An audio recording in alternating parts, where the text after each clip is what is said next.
إن المتقين في مقام نمين في جنات وعيون يلبسون من سندس وإستبرق متقابلين.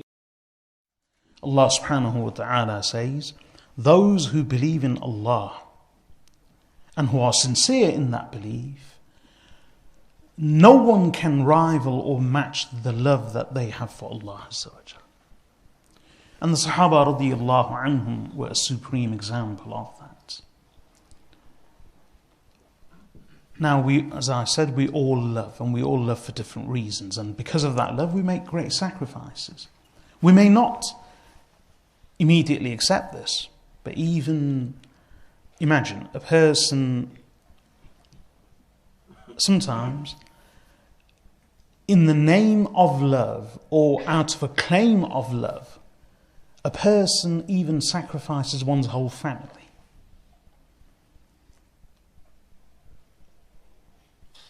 A man meets a woman.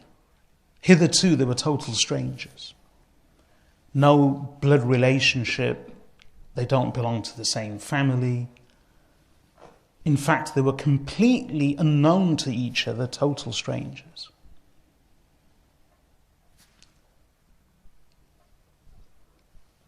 They profess love for one another.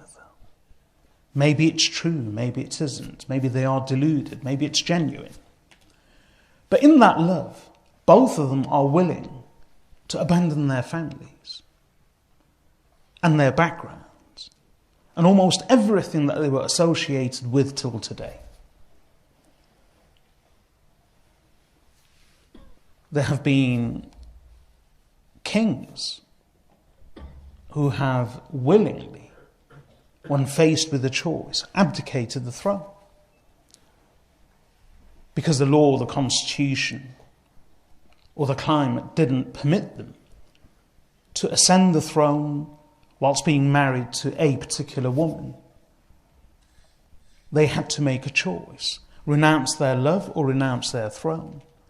And kings have been known to renounce their throne and go away and live in exile.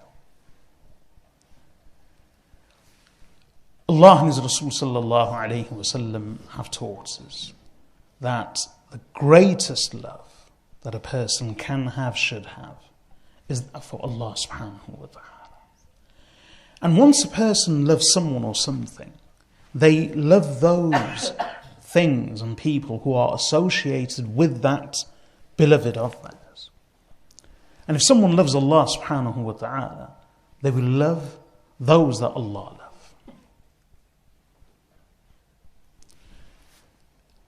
And out of the whole of creation, the most beloved to Allah subhanahu wa ta'ala, the most honoured, is undoubtedly the noble messenger Mohammed sallallahu alayhi wa sallam.